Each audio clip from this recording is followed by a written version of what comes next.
News সংবাদ। আসসালামু আলাইকুম। বাংলাদেশ বেতার, রাজশাহী। স্থানীয় সংবাদ পড়ছি শাহানা পারভিন।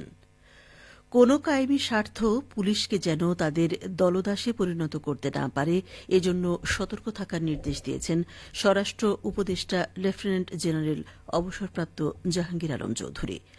আজ রাজশাহীর সারদায় বাংলাদেশ পুলিশ একাডেমিতে আয়োজিত প্রশিক্ষণ সমাপনী কুচকাওয়াজ অনুষ্ঠানে প্রধান অতিথির বক্তব্যে এ নির্দেশ দেন তিনি।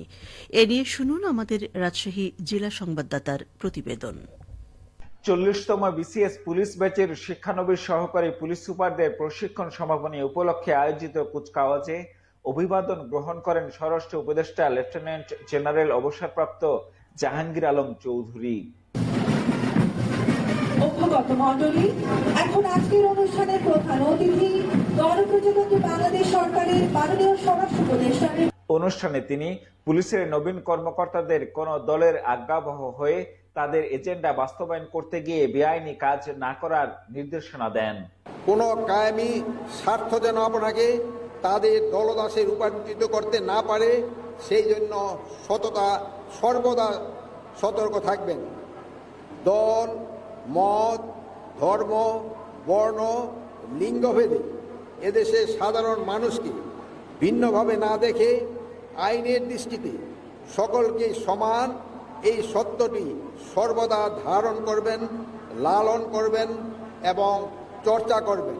কোন সেবাপ্রার্থী কোনোভাবেই যেন হয়রানির শিকার না হন, সে বিষয়েও পুলিশ কর্মকর্তাদের সতর্ক করেন স্বরাষ্ট্র উপদেষ্টা।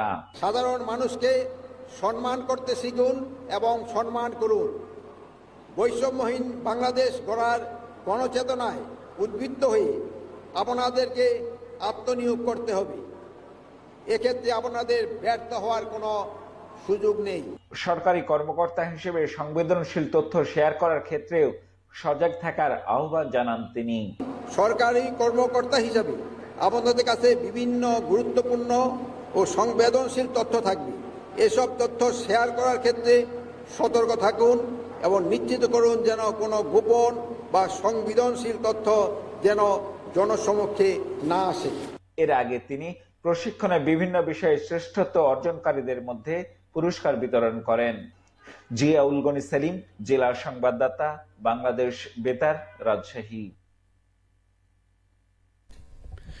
প্রধান উপদেষ্টার কার্যালয়ের সচিব সাইফুল্লাহ পান্না নাটোরে জেলা পর্যায়ে কর্মরত সরকারি দপ্তরের কর্মকর্তাদের সাথে মতবিনিময় করেছেন।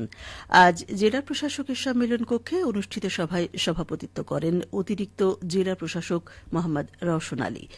সভায় সচিব সাইফুল্লাহ পান্না বলেন, যারা এখনও দুর্নীতির সাথে যুক্ত আছেন বা থাকার চেষ্টা করছেন তাদের বিরুদ্ধে ব্যবস্থা নেওয়া হচ্ছে। এ প্রক্রিয়া চলমান থাকবে। সবাইকে জনগণের কাঙ্ক্ষিত সেবা নিশ্চিত করতে হবে।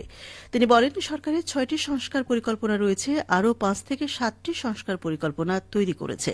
আগামীতে এই সরকার বা যেই সরকারে আসুক তাদের এগুলো বাস্তবায়ন করতে হবে। সচিব আরও বলেন, এ সরকার যখন দায়িত্ব গ্রহণ করে তখন অর্থনৈতিক অবস্থা ছিল ভয়াবহ। আগের সরকার 1.5 বছরের ঋণের সুদ পরিশোধ করেনি। এ সরকার এসে ধীরে ধীরে ঋণের সুদগুলো দেয়া শুরু করেছে। দেশের অর্থনীতি চাঙ্গা হচ্ছে। বগুড়া জেলা প্রশাসনের আয়োজনে জিপি, অতিরিক্ত জিপি ও এজিপিদের সাথে সমন্বয় সভা অনুষ্ঠিত হয়েছে। আজ সকালে জেলা প্রশাসকের সম্মেলন কক্ষ করতোয়ায় আয়োজিত এই সভায় প্রধান অতিথি ছিলেন বগুড়ার জেলা প্রশাসক ও জেলা ম্যাজিস্ট্রেট হোসনা আফরোজা। সভায় সভাপতিত্ব করেন জেলা পাবলিক প্রসিকিউটর আইনজীবী মোহাম্মদ শফিকুল ইসলাম টুকু। সভায় জেলা প্রশাসন ও আইন বিভাগের কার্যক্রম আরও সুসংহত করার লক্ষ্যে বিভিন্ন গুরুত্বপূর্ণ আলোচনা করা হয়। অংশগ্রহণকারীরা আইনি কার্যক্রমের উন্নয়ন ও সমন্বয়ের বিভিন্ন দিক নিয়ে মতবিনিময় করেন। অনুষ্ঠানে জেলা প্রশাসনের অতিরিক্ত জেলা প্রশাসক, সকল উপজেলার নির্বাহী কর্মকর্তাগণ ও সহকারী কমিশনারগণ উপস্থিত ছিলেন।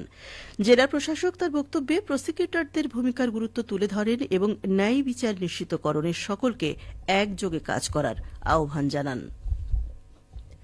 নওগাঁ জেলায় চলতি মৌসুমে 1,93,000 হেক্টর জমিতে বোরো ধানের চাষাবাদের লক্ষ্যমাত্রা নির্ধারণ করা হয়েছে। চাষিরা এখন জমিতে সেচ দিয়ে চারা রোপণ করছেন। চলতি মৌসুমে জেলায় অধিক ফলনশীল ও জনপ্রিয় জিরাশাইল বৃধান 28, 29, 81, 89, 92 এবং কাটারিভোগ জাতের ধানের চাষ বেশি হচ্ছে। নওগাঁ জেলা কৃষি সম্প্রসারণ অধিদপ্তরের উপপরিচালক আবুল কালাম আজাদ বলেন, ইতিমধ্যেই 70% জমিতে বোরো চারা রোপণ সম্পন্ন হয়েছে। ফেব্রুয়ারি মাসের মধ্যে সকল জমিতে রোপণ কার্যক্রম শেষ হবে। মাঠ পর্যায়ে কৃষি কর্মকর্তা চাষীদের সাথে সার্বক্ষণিক প্রযুক্তিগত সহায়তা ও পরামর্শ দিয়ে আসছে। এছাড়া সরকার নির্ধারিত দামে সার, সেচ ও অন্যান্য কৃষি উপকরণ সরবরাহে নজরদারি বাড়ানো হয়েছে। সবশেষে আবহাওয়া। আজ রাজশাহীতে সর্বোচ্চ তাপমাত্রা ছিল 27.1 ডিগ্রি এবং সর্বনিম্ন 16.8 ডিগ্রি সেলসিয়াস।